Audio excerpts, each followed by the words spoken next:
Welcome to Bigfoot Society. If you have Bigfoot activity to report from the same areas discussed in this episode, please reach out to me directly after this episode. And if you'd like to be on the podcast to discuss a personal Bigfoot encounter, please reach out to me directly at bigfootsociety@gmail.com. Do you wish there was more Bigfoot Society to listen to every week? Well, there is now. If you become a supporting member over at Patreon, you get a special members-only episode every single week on Wednesdays, and sometimes even more episodes. Head on over to patreon.com/The Bigfoot Society. And now let's get on with the show. All right, Bigfoot Society, I've got the privilege of talking to Bill today. Bill's an individual that reached out to me about some things that are going on down there in southern Indiana. Welcome to the show, Bill. Hey, how you doing? We were just talking a little bit before the show, and this sounds like it's going to get pretty wild. So I'm interested to see where we're going to go. But Bill, feel free if there's any things that the listeners need to know about you. First off, feel free to share that, and I'll also let you get right into it and share what you need to about what's going on. Sure. Well, I'll just kind of introduce myself. I'm a lifelong archery hunter. I love hunting archery. I've hunted just about all the species. I mean, whether it's whitetail, mule deer, elk, bear, moose. My goal is eventually get a grizzly bear at some point. But I do hunt with a gun, but my passion is with a bow. So I've been all over out west hunting most all the states. I've hunted LBL actually for probably 20 years and never experienced anything out of the ordinary, Bigfoot related or any cryptid related, anything, whether that's in Idaho, Colorado, just anywhere out west. Like I said, LBL, I've hunted just about everywhere in LBL, and we always backcountry camp. So for me, Bigfoot was one of the ththings you watch on TV, and it's specifically, in Washington State and Oregon or California. So, it's not to say I wasn't a believer, but, I never had anything to even remotely that I could say to make me a believer that would happen. So, it was about 2019. I hunt a farm. I've been hunting a farm in southern Indiana, and probably since I was 14 years old. I'm quite old now. I'm an older guy now, but so I've been hunting here for a long time. Same thing, never had an issue. I mean, my parents would drop me and my friends off there to squirrel hunt when we were 14 years old. And we run through those woods throughout my 20s, 30s, and 40s, hunting deer, squirrel, rabbit. It's right on the Ohio River, in southern Indiana. It's not that far from Fort Knox. It never had an issue down there, ever. We've camped down there. It's a great turkey hunting, and the deer was phenomenal. Shot some really nice deer off the property. Like I said, never had an issue until 2019. Spring of 2019, knowing this farm, and this farm's surrounded, it's thousands of acres. And there's houses, there might be 7 or 8 houses within a mile, or maybe even more than that, a couple miles. Because it's a lot of forest. It's right along the river, so the ridges are anywhere from 150 to 250 yards tall. They're so steep that over the years we've run ropes down them, so we climb up them, not either get up on top of the ridge. You don't have to grab hold of trees while you're going up. So the turkeys always roost in the same spot. So it's kind of an easy turkey hunt if they'll come to a call. So it was the day before turkey season, and I went out there right before dark just so I could roost the turkeys, knew where they're at, same spot. So I come back down the hill to the truck. There's no houses around. It's a gravel road. And I come up to the truck, and I thought, well, there's this long ridge that runs along, and I'm parked next to it. I said, I'm just going to throw my diaphragm call and throw a call out, see if maybe there's a turkey up on that ridge. And I throw my call, just a hen yelp. And this thing about 75 yards over in the woods. And by this time, the sun is down. You got maybe 15 minutes, 10 minutes of light left. I couldn't see in the woods, but I could see through the field to the woods. And I hear this. It was like something trying to mimic me, but in this weird, just gravelly voice. And I was like, what in the heck is that? So I put my diaphragm call, I call again. And this time it's got the cadence and the sound similar to a turkey, but it's not a turkey. And I'm like, what is that? And I throw a call again. And this time it sounds just like me. Well, that's it. My entire body lit up, hair standing on end. I'm like, I'm out. Got in the truck, took off up the hill and went home. So I come back the next morning, go right up on the hill. Within 15 minutes, I've done shot a nice big gobbler, come back down the hill, get in the truck, and I leave. And that was when the very first started.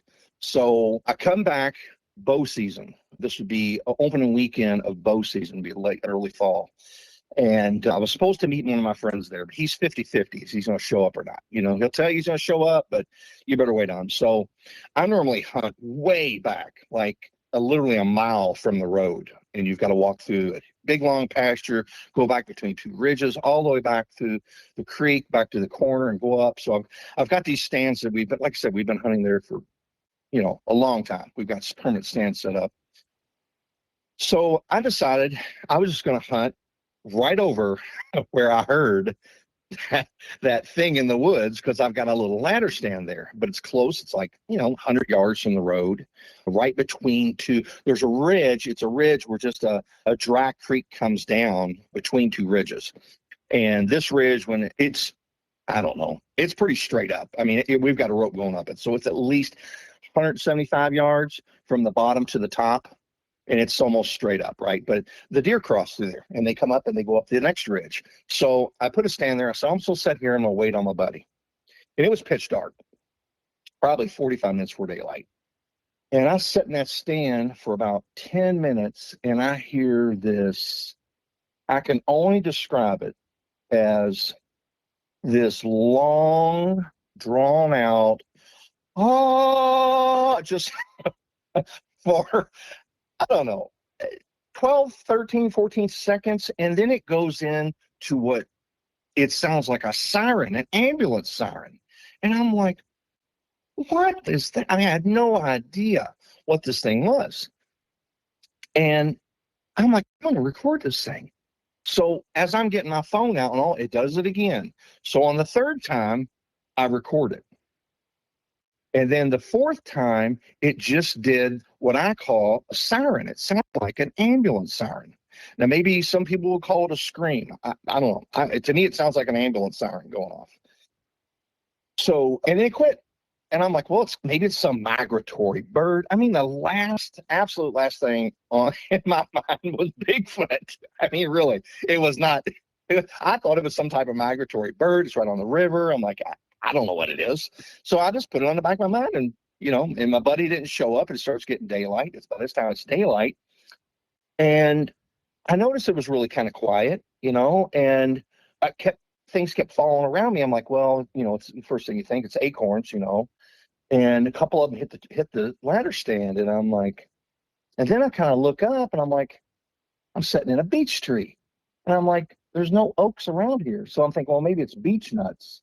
So I didn't think anything about that. And a couple more hit around me, and then I climbed down, walked over, got in the truck, and left. Still never thought anything about it. I get home, and I've got a friend that works for the DNR. And I'm like, hey, he happens to drive by my house. I'm like, hey, come here. I'm like, I want you to listen to this. I'm like, I record this. What is this? And I let him listen to the recording. And his eyes, I'll never forget it. His eyes get the size of $50. He's like, that's Bigfoot. And I'm like, what?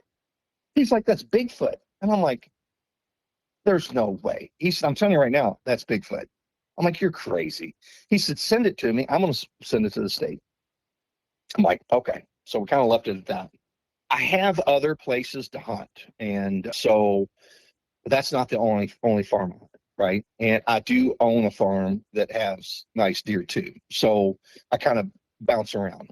And so I guess maybe a few weeks went by. I never hunted back there. I never went back to hunt again for a couple of weeks, actually until gun season.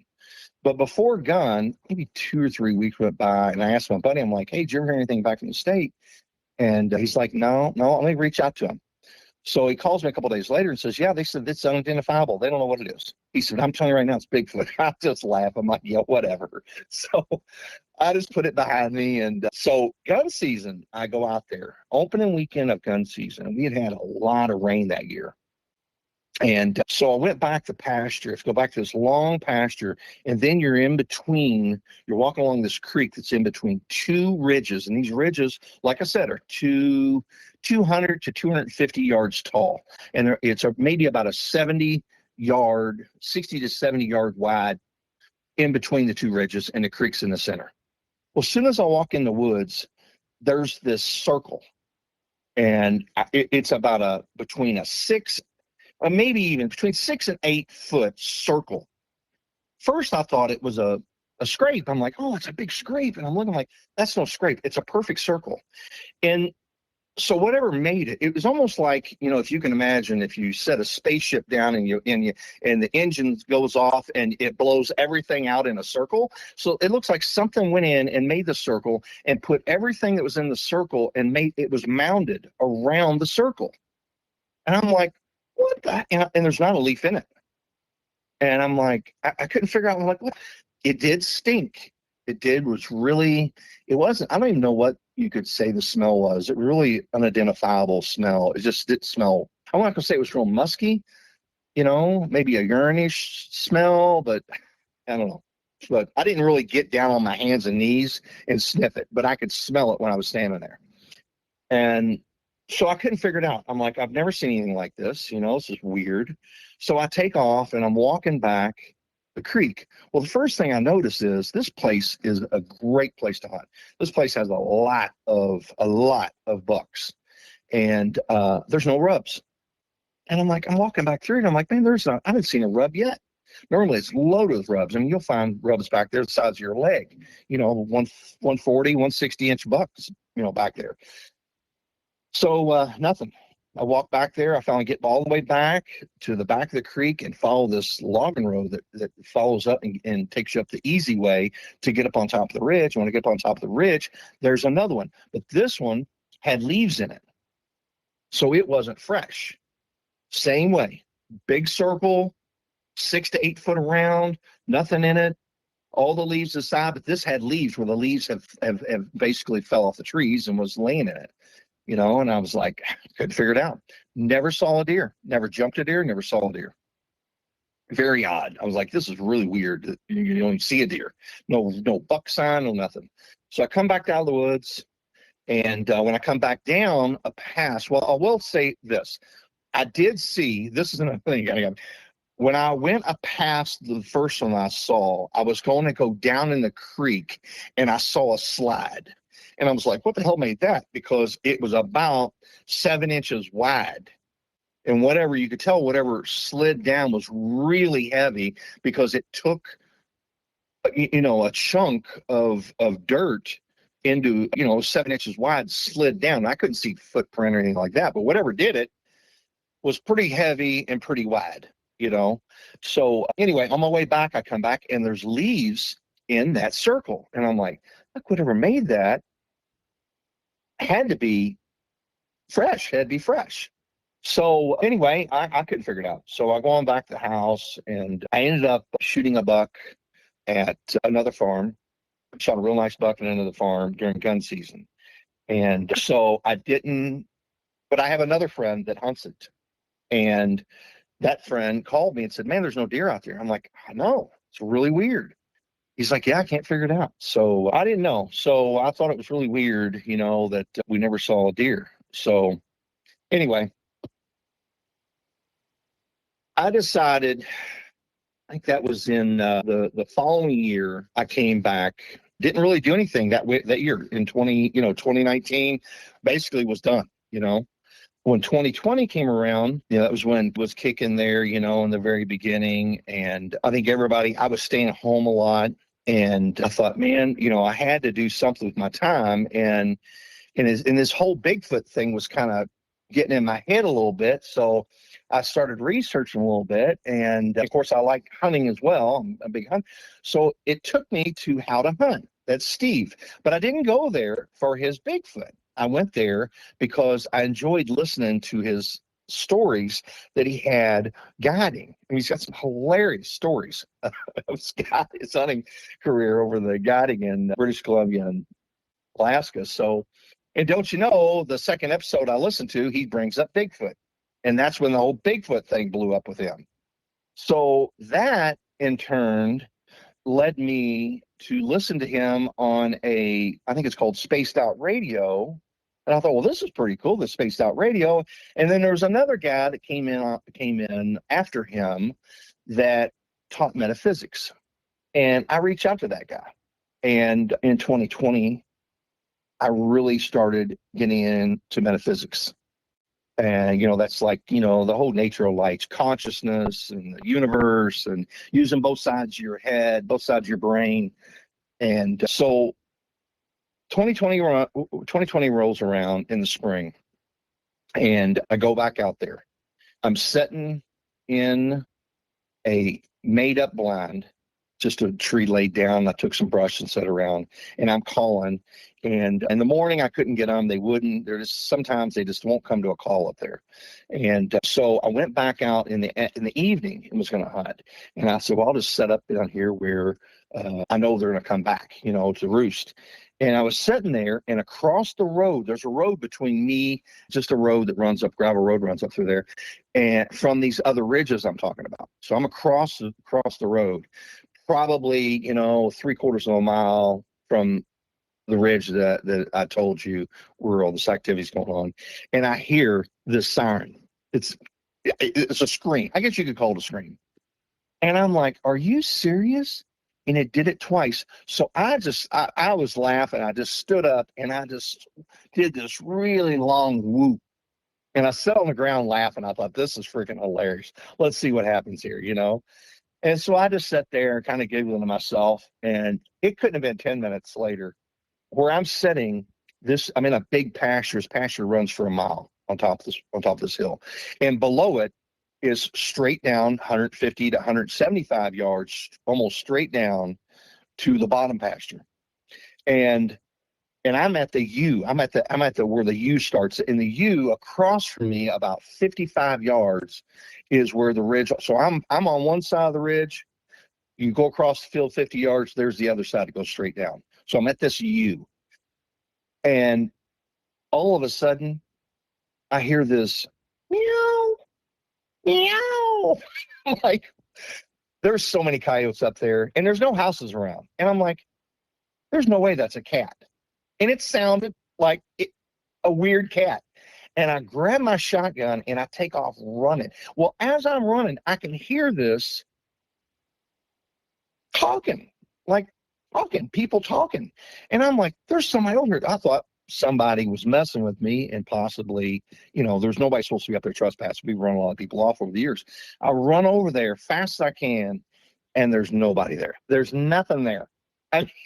There's nowhere they could have. I mean, they had to go straight over the hill. It's 150 yards down. You could see it. It's wide open. It's intimate woods, wide open woods. And I'm like, yeah, it's time to go. This is crazy. So I hunted out there about 4 more times before I killed a bird. I went back down in the bottom pasture over there where that creek was and set a blind up, because there was a bird that was coming down there every day. I kept seeing them. Someone set the blind up there because they're really weird. Sometimes they just won't come to call.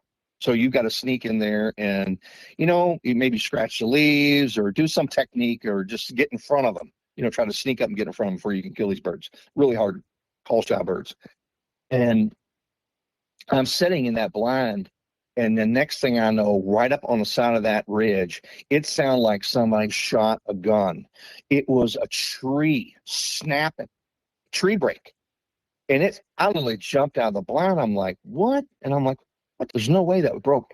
And then that whole feeling, because I will tell you, after the very first time when that thing mimicked me, I don't know why. I don't know why I do this, but I always, when I figured it was Bigfoot or some type of something going on out there, when I get out of my vehicle, my truck, I always say a prayer. I don't want to see you. I'm just here to hunt. I don't want to see you. In my mind, that's what I say.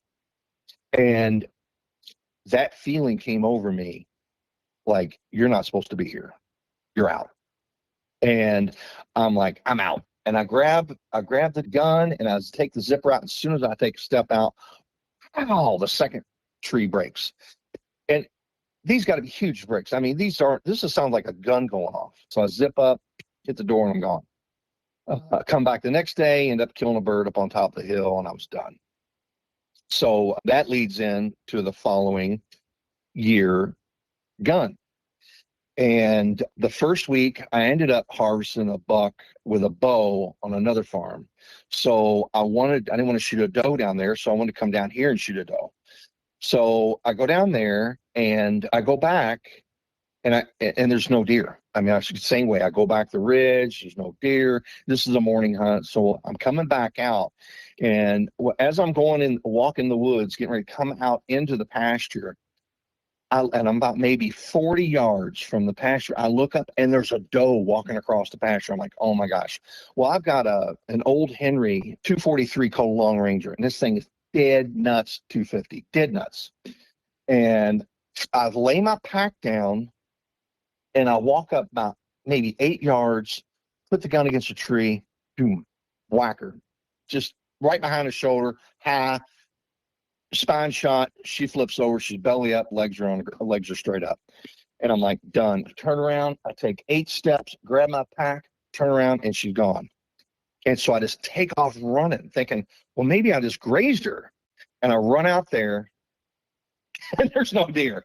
And the only way she could go is 80 yards, maybe 80 yards each direction is a ridge that runs up 200 yards. And it's wide open woods. I mean, you can see up to the top of the hill because it's been logged. I mean, it's nice woods, but there's nothing, no deer. And there's blood on the ground, no deer.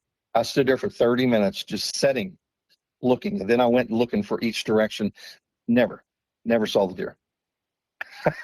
And I'll go for a fact, the deer, it was only a 90 yard shot. I'm telling you right now, something took the deer. There's no way that deer got up. If it would have got up, by the time I turned around and looked, was only 4 to 5 seconds, maybe. You know what I'm saying? 10 seconds. Anyway, I walked up on the sides. There was no prints going up in there. Anyway, that was a weird one. And I'm like, yeah. So, and you get that feeling that, you're not alone.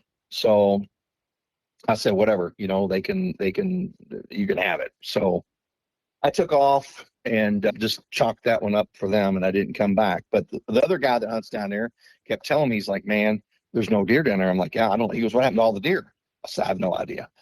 So at this time, I was at our local Chevrolet dealership, and I was in getting my vehicle serviced, and there was an old man in there, and he started telling people where he lived. And I'm like, that is literally right up the road from where I hunt.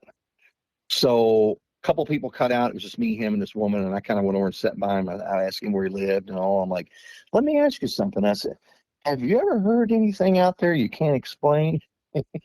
And he looks around and he's like, well, I can just tell you this. He said, when it starts a hollering, my dog's going to the porch and my wife starts a crying.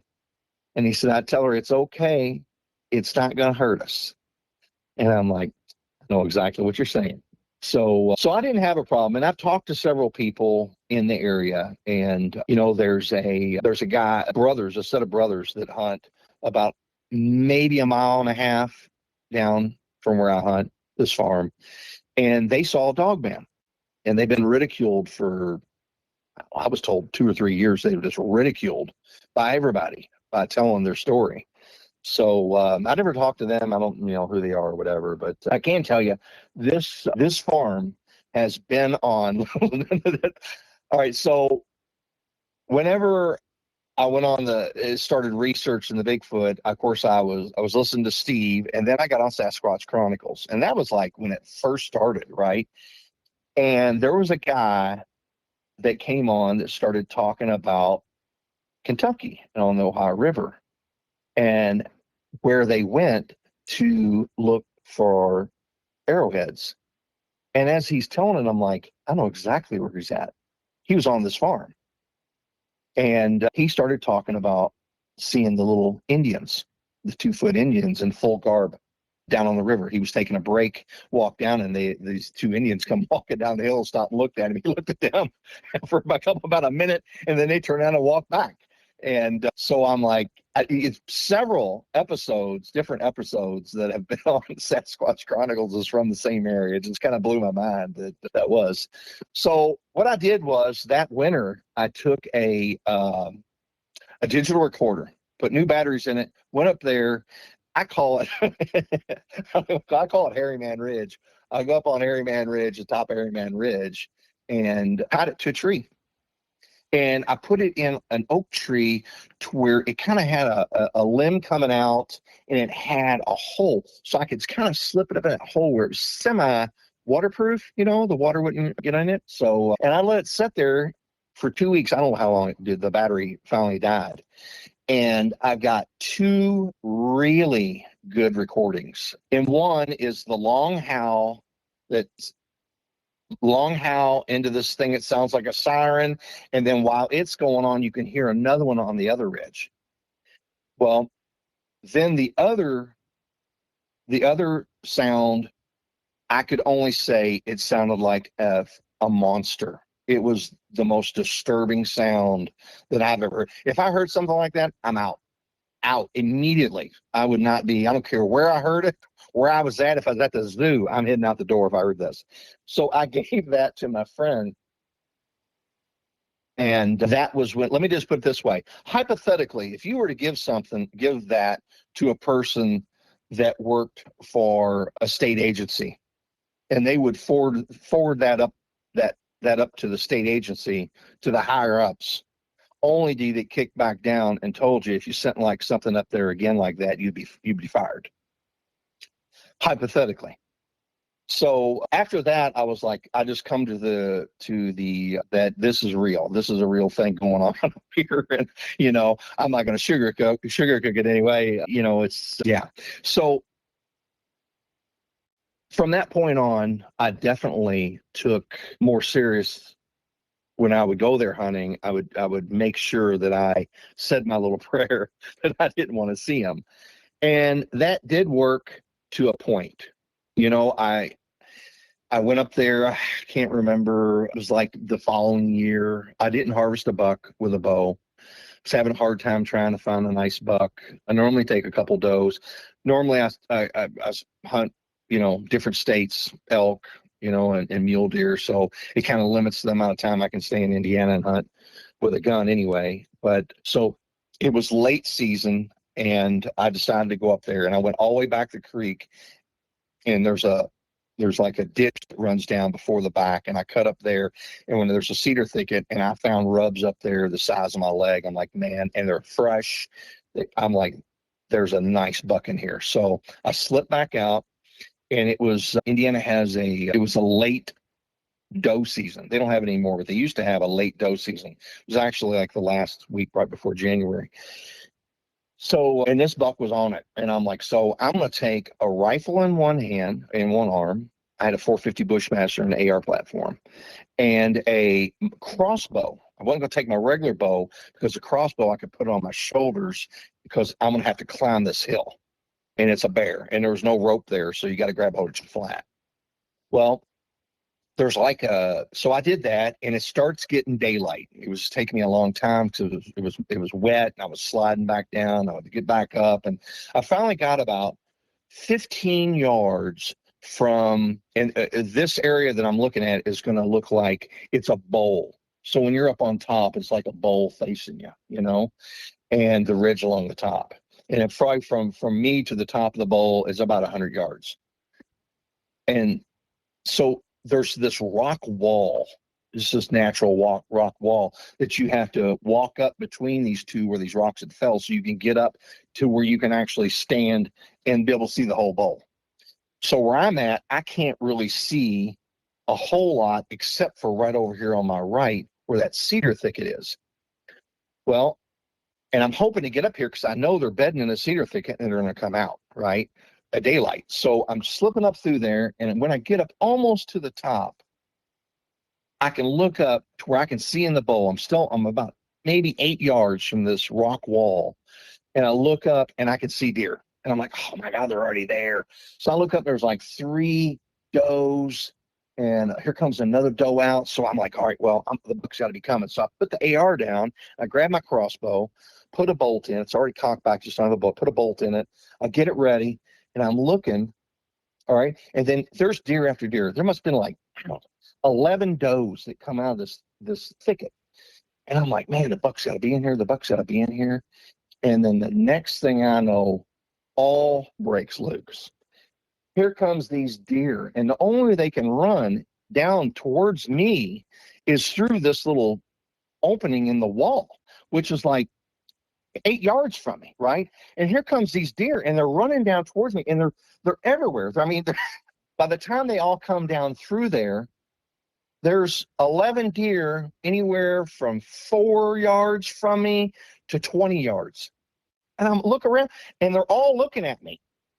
And then I'm like, I have a crossbow. I'm like, well, I'm not going to shoot them. I said, I couldn't figure out what was really going on at this moment. I'm like, what is going on? And then they all look back up the hill.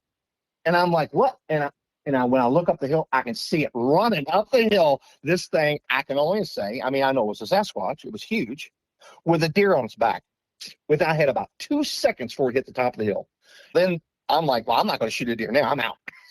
I grab my gun, the deer take off running, and I come on back down the hill, because at that moment, when I saw it cross the top of the hill, I got that feeling. I'm not going to say it was mind speak, because it's more of a feeling, but that you don't belong, or you get out, And so I'm off, and I was back home before 8 o'clock, So that was kind of the pinnacle of my experience there. I still hunt that farm.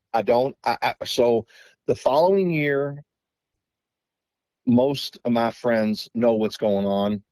One of my good friends, he won't hunt up there. He found a footprint. He used to hunt. He would hunt like in the pasture. He wouldn't go up in the woods. And then he found a footprint in the creek in the pasture. He won't hunt at all now.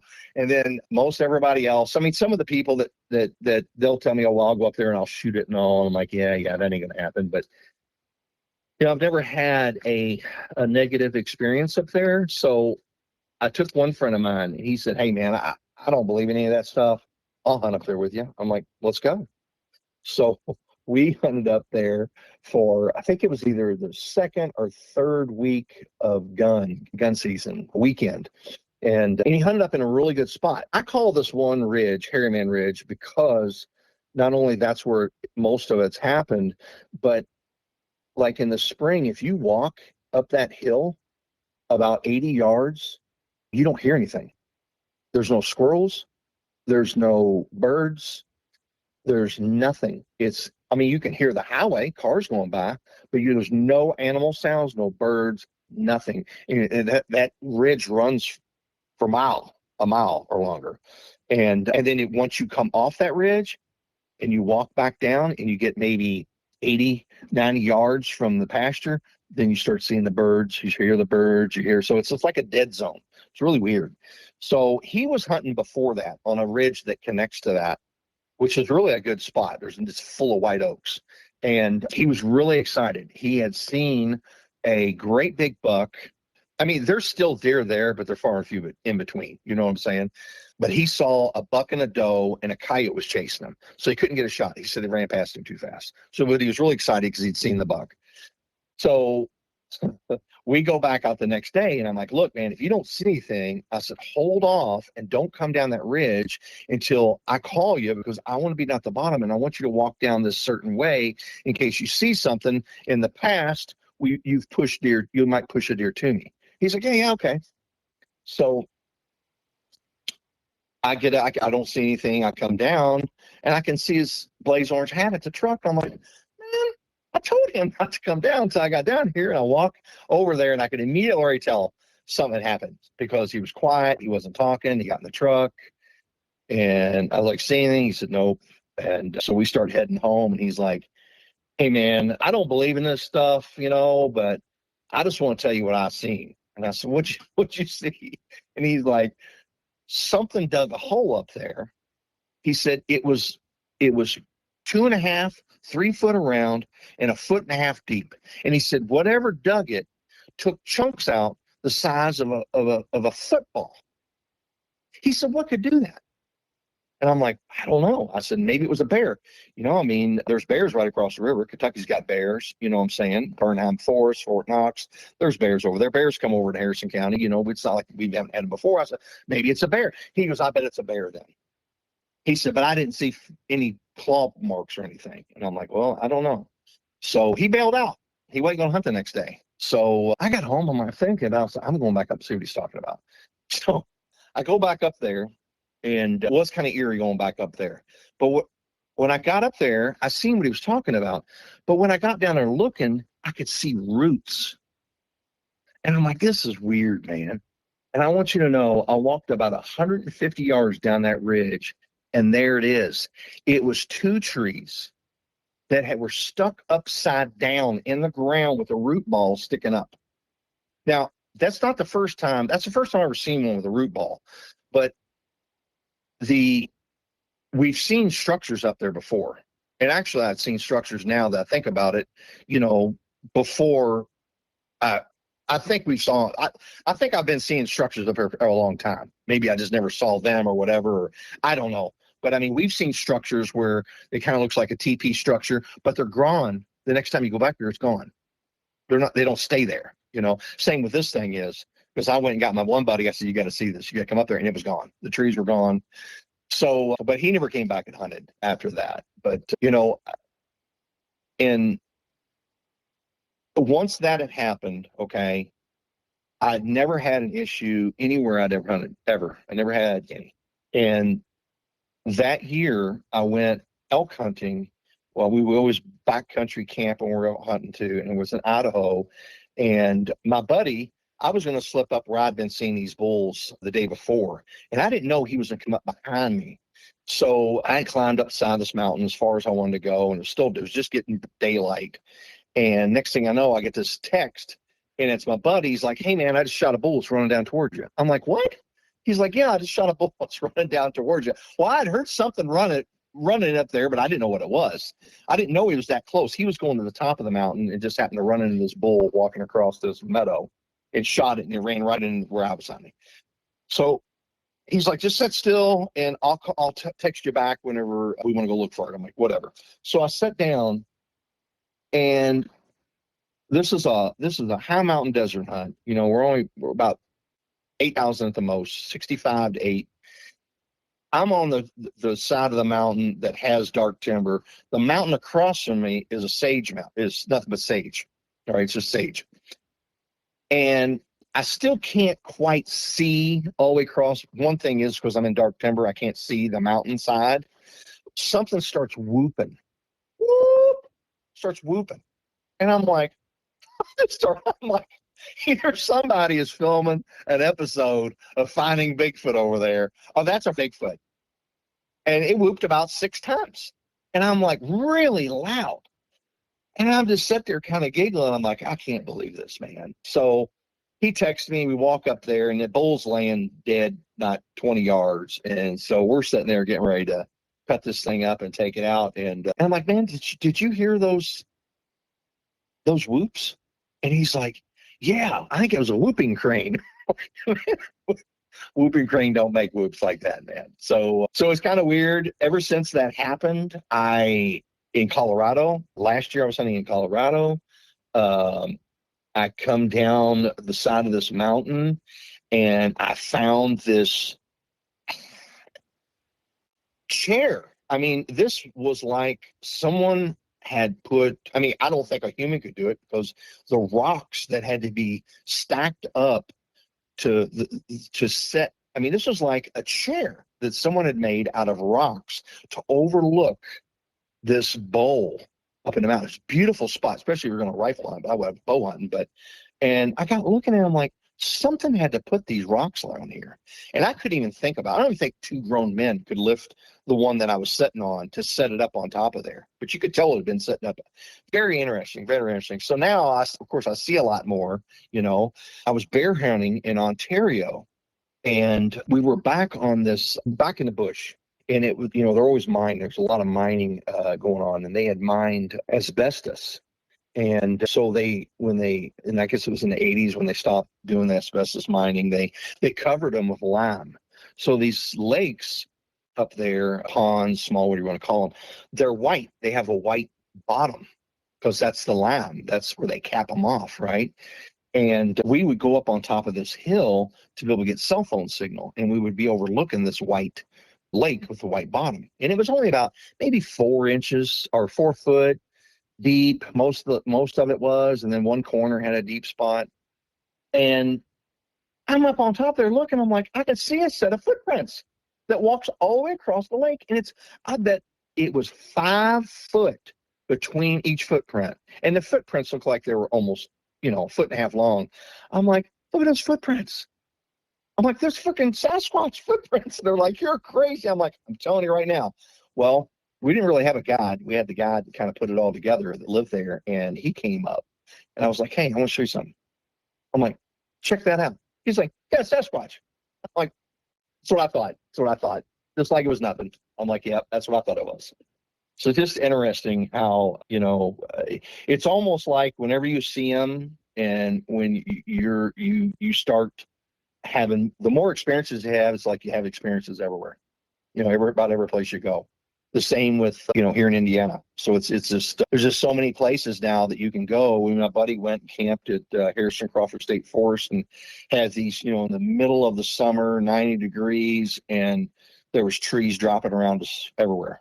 I mean, we're just sitting there looking at each other like there's no wind, so many different things. So yeah, that's about it. I mean, I still go up there. I don't hunt as much on that farm, but I know when I do, they're there. And I've never had, like I said, I mean, I get people that want to go out and research them and try to answer the questions, but really, I don't know what answers you can get. I mean, you know what I'm saying? I mean, I think they've been here for a long time. I think they're interdimensional. I think all of the cryptids are somewhat interdimensional, But I know when you open your mind and you start using both sides of your brain, the paranormal becomes the normal. So Absolutely.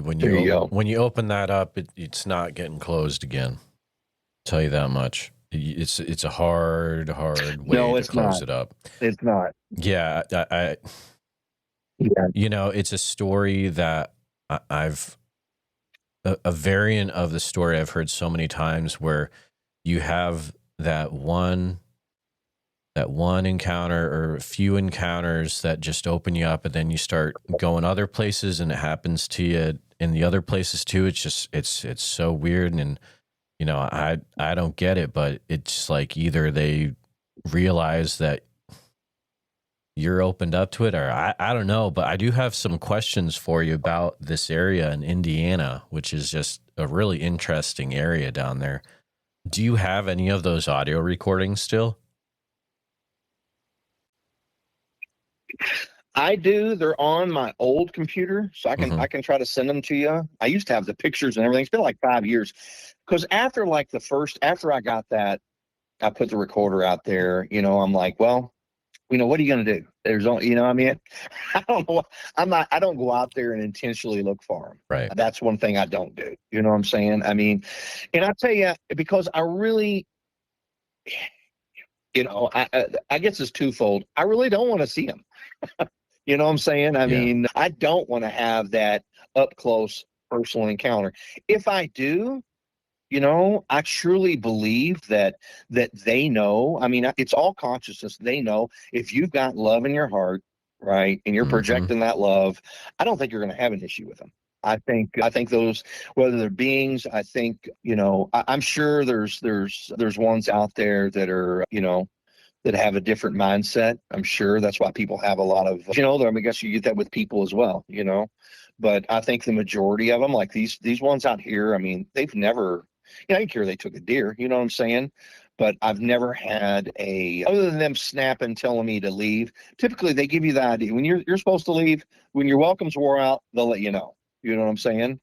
But I can tell you, I was in Idaho. I've hunted like mountain lion, and when there's a predator coming in, you always know because everything goes quiet, but not to the extent of that.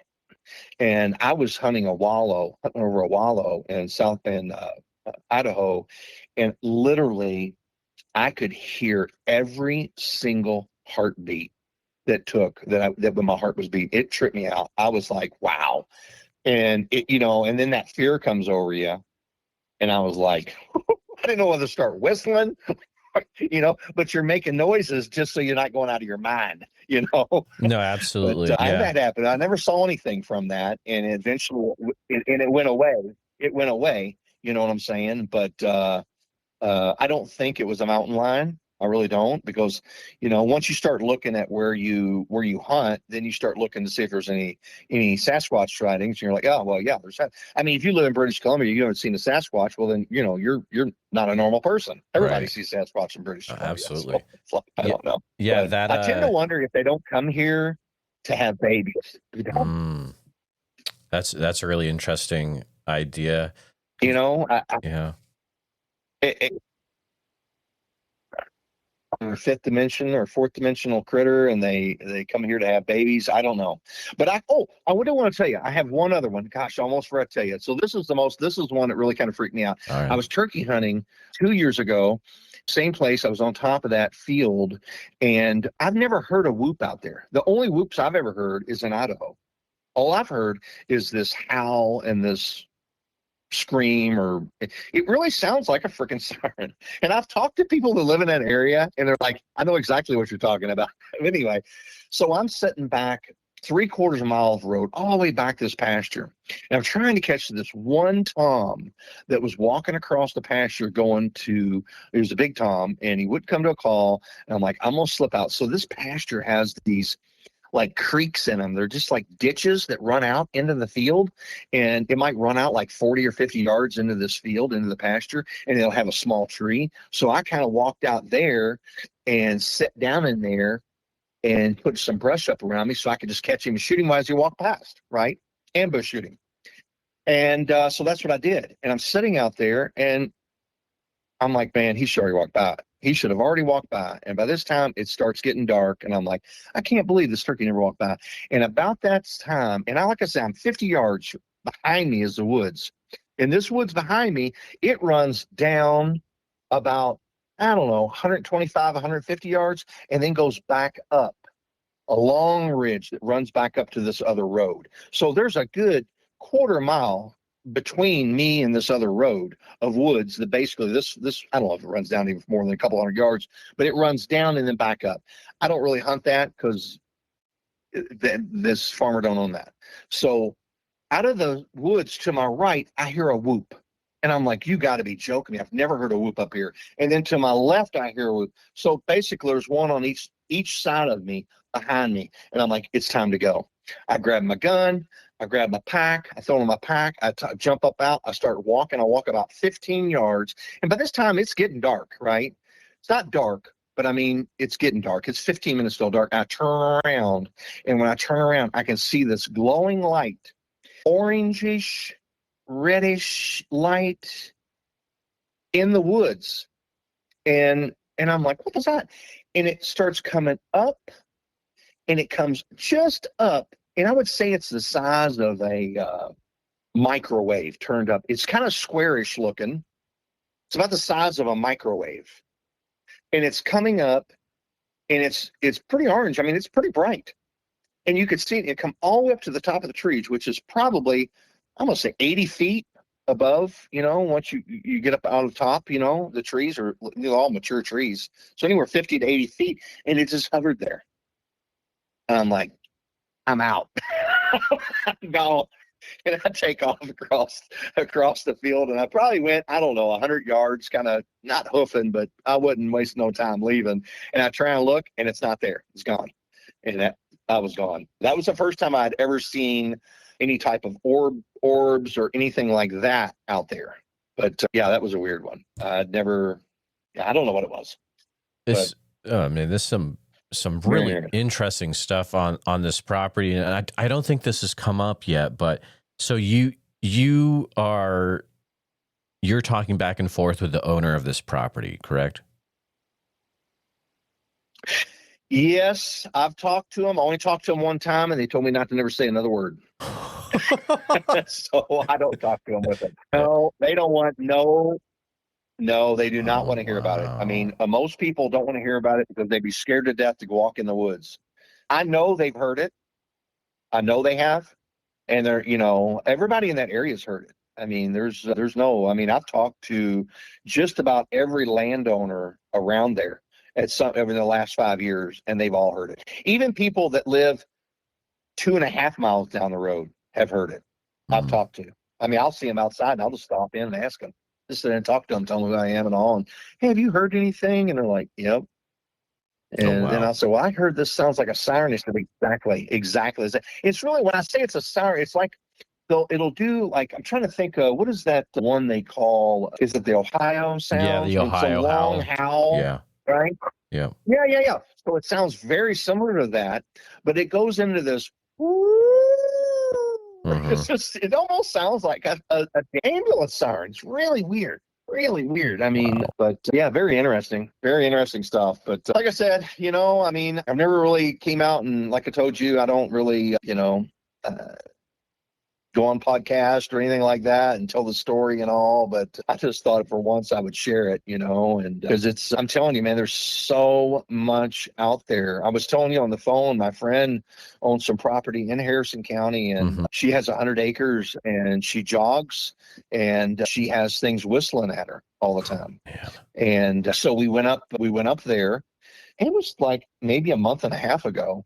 And there was, well, I won't get that, might divulge too much information, but there was a house, there's some witchcraft done on the property years ago. And she got a picture of a dog man. Like I told you, it's making its rounds on Reddit right now. So she sent it to me. I'm like, yeah, I don't know what else it could be other than that. That's what it looks like, a walking wolf. So with a tail. And so we went down there, and we were going to do kind of like a little paranormal investigation, but it was so hot when we went down there that we had a doctor that was coming, and she couldn't make it. It was just too hot. So anyway, we ended up going back on her property, their barn, and there was 3 of us sitting there, and I just grabbed this stick and just whacked it on this tree a couple times. And I'm not a tree whacker. I don't, like I said, I don't go looking for any of this. And they're like, what are you doing? I'm just kind of giggling. I'm like, oh, that's how you call in a Sasquatch. Well, it wasn't probably 3 minutes later. I've never smelled. People say you smell. I've smelt it now. This smell come over top of us. We almost threw up. And I'm like, and they couldn't figure out what it is. I'm like, well, I can tell you right now, most people smell this and smell like death. It's Bigfoot. We never saw. I tried to see your eyes or something, but it didn't show anything. And so, and it probably went away within 4 or 5 minutes. The smell went away. But I couldn't get my one buddy to shut the flashlight off. I was like, turn the light off. He's like, I am not turning this light off. Shut the light off so we can see. But he wouldn't. Right. Oh, that's wild. But, man. Yeah, crazy. So two things. And I know you said it was on it's on an old computer. If it is something where you are able to find the audio clips, or it would be, it would be cool to check them out if that's a thing where you'd be able to share them, but I'll leave that up to you. Okay. Also, okay. Yeah. I can look for them. Yeah. The one sighting you actually did have where you saw one with the deer over its back. So was that primarily a back view of the Sasquatch running away from you then? Back view. I could see a shoulder, like its shoulders, and right down to about where its butt was. There was 2 or 3 trees at the top of this bowl. There was a lot of trees that it fell because this place hadn't really been logged in a long time. So there's a lot of big trees. I mean, 80, 90-year-old oak trees. And there's several that's fell. So when it was running up the hill, it went up past this blowdown, so I couldn't see its legs. All I could see from about where its butt was up to its head, but I could see the deer plain as day. And it wasn't the buck. So that was a good sign. But yeah, there's been so many things. We found a deer that was cut in half down there. No blood around. Had its head and its front legs and it's half its rib cage. It's where its rib cage was. Yeah. Really weird. I mean, I was like, I've seen all kinds of predation. I've never seen anything like that. But that was years ago. That was before all this even happened.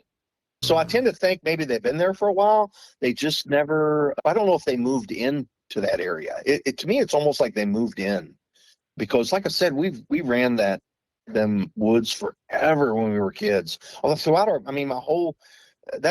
that's where, we hunted. I mean, that was our hunting spot. We hunted that, every season, every day we could. We just never had anything like this happen. My goodness. And so my friend, he kind of quit hunting there because I started telling him about it. He's like, I don't believe any of that. And then he was like, I know you were in there last weekend. I'm like, what are you talking about? He's like, you followed me in. I'm like, I didn't follow you in. He's like, yeah, you did. He goes, I heard you. You walked when I walked. You stopped when I stopped. And I couldn't see it because my flashlight, all I had was a little flashlight that goes on the brim of his hat. Those little ones. He goes, that's why I couldn't see. I'm like, dude, I didn't go hunting last weekend. That was not me. Oh my! He still don't believe me. He thinks it was me. I'm like, it wasn't me. That would freak me out, dude. Wow. It's crazy. Yeah, I'm telling you, my friends, none of them will hunt down there. None of them will. Yeah. But I've got other people want to go, but they're like, I'm going down there just to shoot it. I'm like, man, you're not going down there. I mean, you know what I'm saying? I mean, you go down there looking for trouble, then you're going to get trouble. Let me tell you.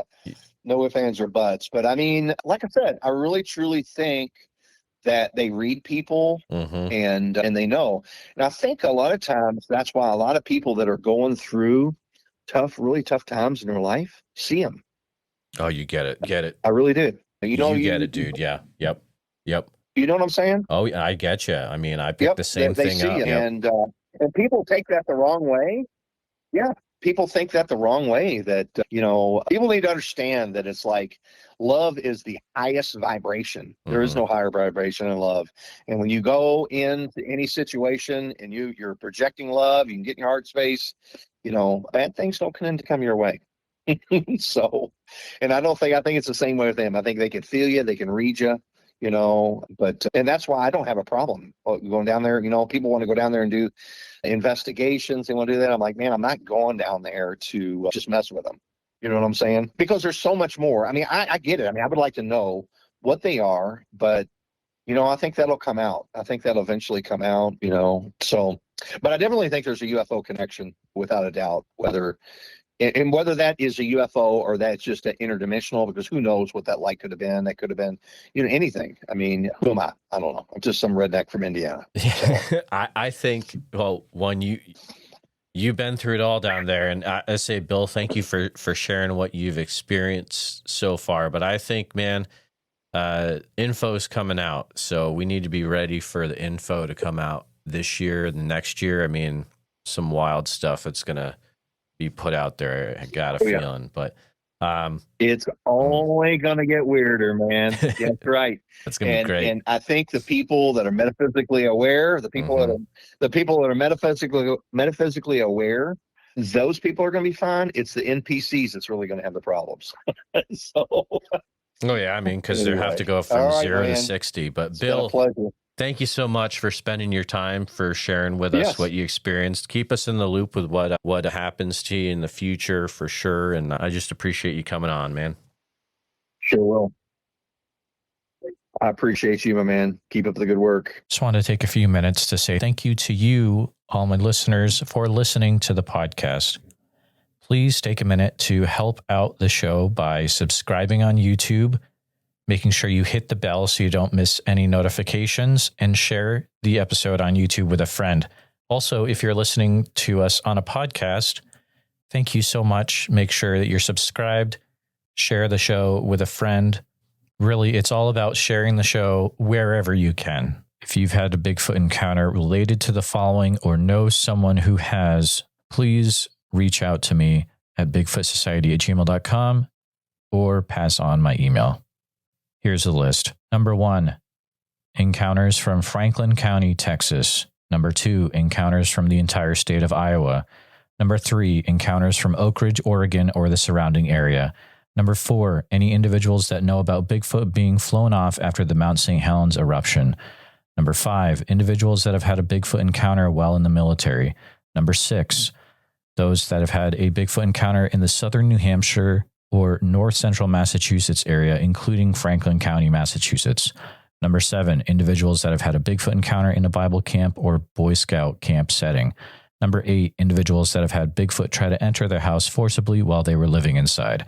Number 9, individuals that have actively have a Bigfoot living on their property. And lastly, any sightings that are in the Ouachita National Forest area of Oklahoma or Arkansas. A special thank you to all the Bigfoot Society Patreon and YouTube channel members. It's your support that helps keep the show going, and I extremely appreciate it. I'll see you back next time, listeners.